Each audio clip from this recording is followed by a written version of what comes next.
guys, welcome back to Clash with Bardo. I've got today the recap for AA versus JTJ. This was week 5 CWL. You can see a loss, 83 to 84. Percentages, 0.4 of a difference. That did factor into the end of the war, as we were going to lose on percentage, and I'll break down where that's happened.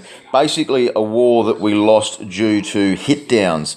All attacks used both teams, of course. The 3 stars were different at the end there, and you can see the war events at the end. We needed percentage and a star, and that factored into Nanda hitting a Town Hall 11, so it was an 11v11 attempt. He had 1 minute, 30 seconds to make a plan, and had a pretty solid strat based 80%, just if we had more time, had have known, etc., etc. But that's the war. That's what happens at the end of these wars, and that's what makes them so bloody enjoyable to finish. Now, looking at the hit downs, you see there, Dave on a 96 and Terry on an 89, so 2 high percentage fails. But unfortunately, with a 3-8 breakdown, that's all we managed this war. That's what it is. That's what it is. Your 11s do have to get on the ball more so than what the enemies do. They did have only the 1 fail. They did have to hit a lot of theirs fresh. But it's just one of those unfortunate parts, and if you hit an 85 star on this breakdown all season, it's going to put you up in finals, you would expect. Now you can see here, this is a war of absolutely mixed emotions. Our Town Hall 9s were shit hot this war. Lots of 6-packs. You can see 88, Muzza, Dwee, Dennis, Phoenix, Dord, they all took 6-packs. After that, we had 11 base opens. So we opened up all of the 11s and all of the Town Hall 10s for our future hits. You can see defences on our bases there. Lots of witch slaps from JTJ. They did get, I think it was 12 fresh hits, 9 versus 9. And they had 4 bases, which give them a little bit of trouble. Gundiver, Agi, and a couple took 6. So that slowed them down on their opens. They only got the 2 opens. As for JTJ, you see their 11s did quite well, just the 1 failed. They had a 10 versus 10, as did we. Zerfall, formerly known as Tits, had a name change, got forced out by Supercell to change it, unfortunately, due to some people having a bit of a sook. But they did well. JTJ absolutely did well at the 9s levels. They had 5 of their Town Hall 9s with 6-packs. They did struggle on a couple of the bases, which meant they reduced their opens. But overall, both the teams did well at Town Hall 9. Both the teams did well at Town Hall 10s. With the 11s for Town Hall 10 versus 11s, JTJ 13 attacks versus theirs, all those with opens. So it was 10 Town Hall 10 versus their 11s to get the 3 bases. And for us on the AA defence side, we've got 12 attacks by JTJ Town Hall 10s, and they missed 1.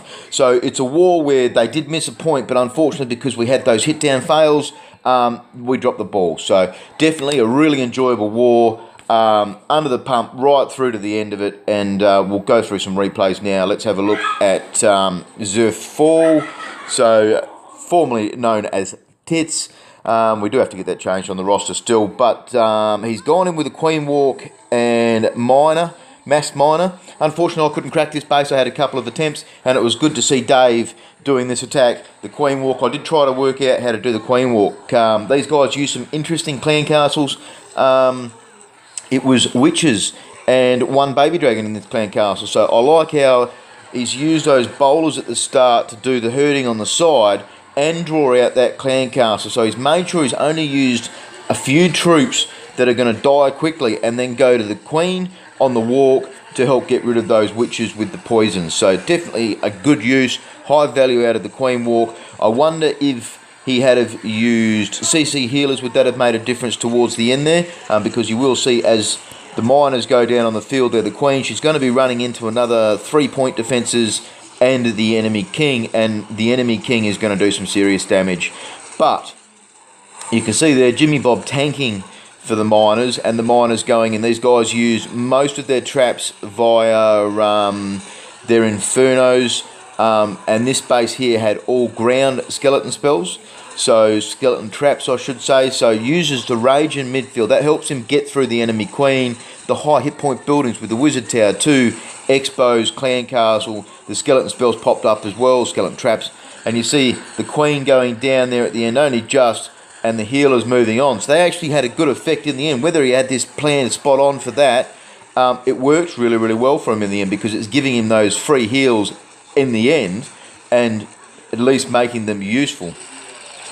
Definitely works well there. Make sure he's got the archers. Dave's rule of thumb is always take 4 archers.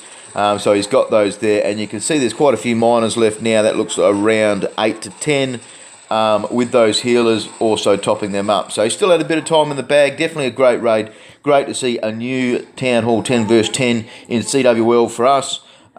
Tier 2 for the opponents there. Did hold out 3 other attacks versus it. So did well. Let's get into the Town Hall 9 replays.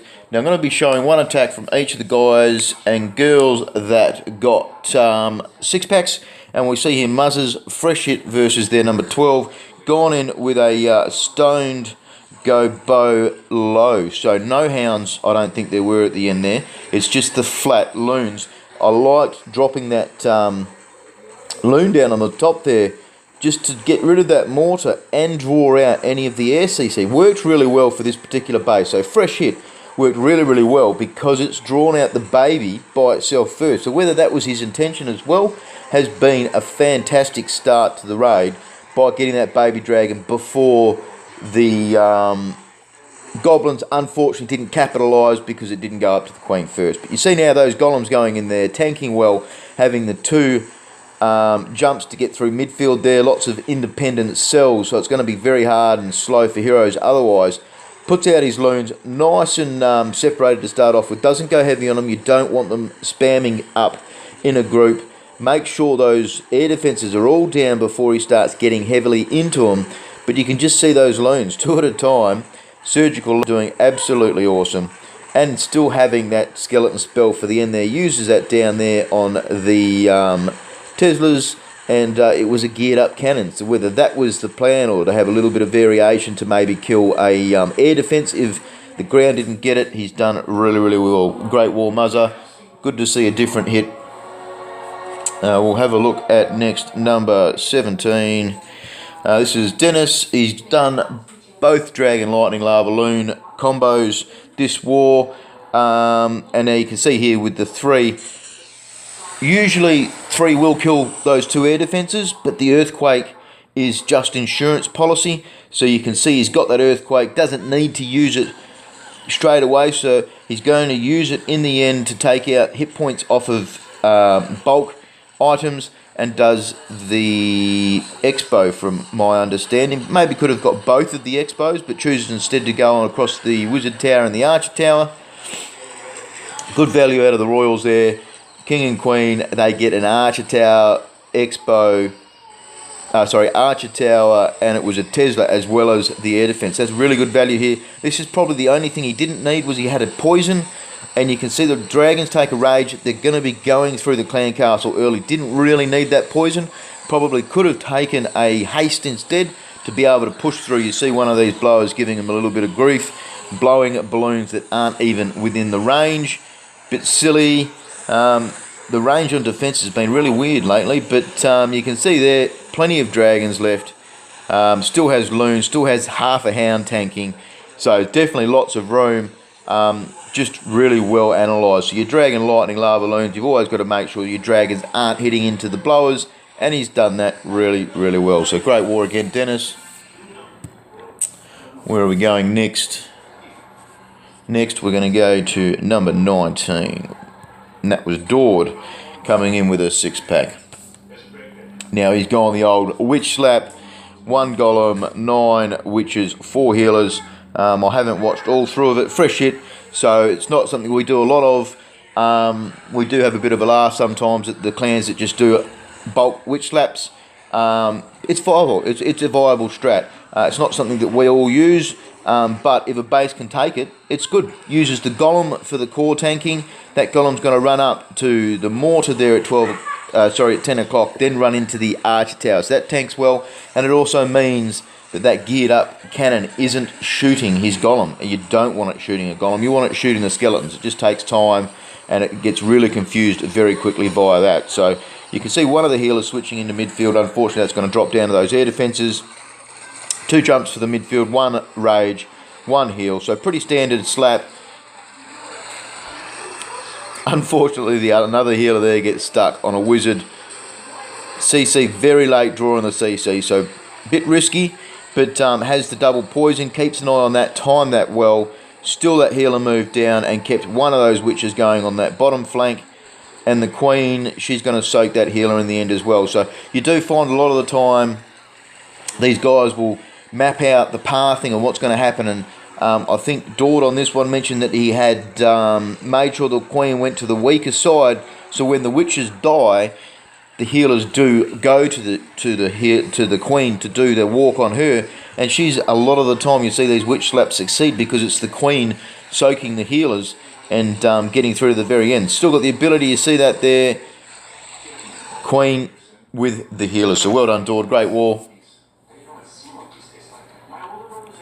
Next we're going to have 21. This was Phoenix.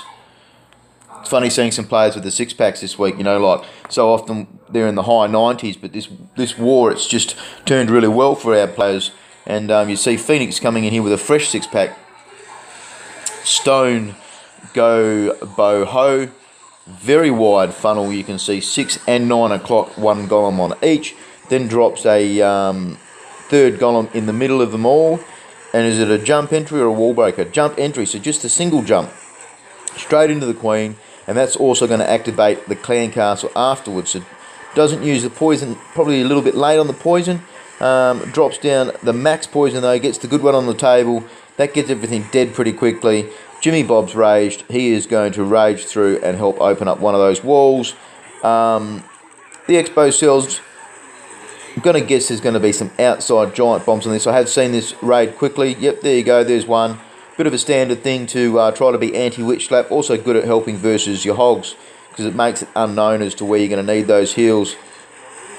What I liked about the hogging on this base was how he's tried to utilise those tanks, and then they've got a tank in midfield, tank in archer tower, cannon, and it's just put a little bit less pressure on those hogs to get through to the end, because you see they were pushed 4 or 5 left, but plenty of clean up around the map. Takes those 4 archers that Dave tells us we have to have, and wizards everywhere. Queen almost on full health, so great raid, Phoenix, great war. Let's have a look now. Where am I going? 26 next. This is 88, fresh 6-pack for her account there. Now this was a good old stink finger.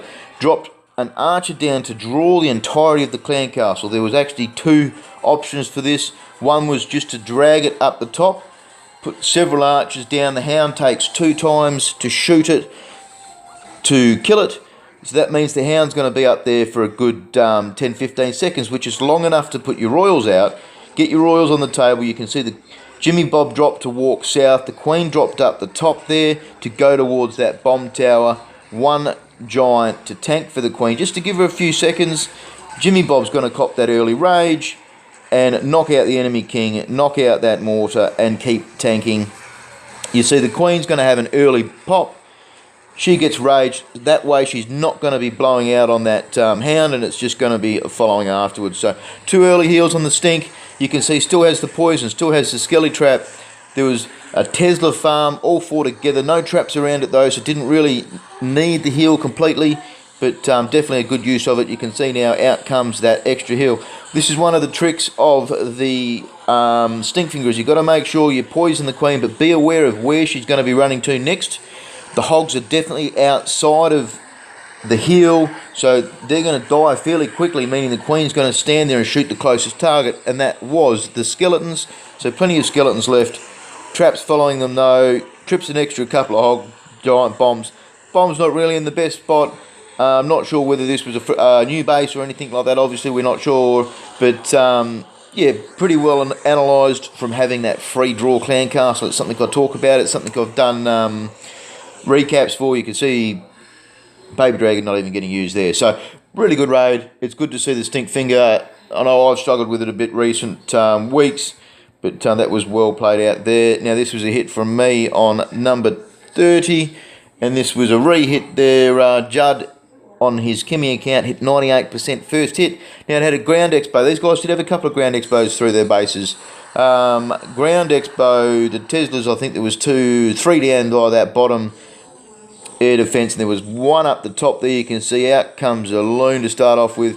Now unfortunately that loon didn't get the kill there. You've got to be careful. You need to get the loon dropped straight on.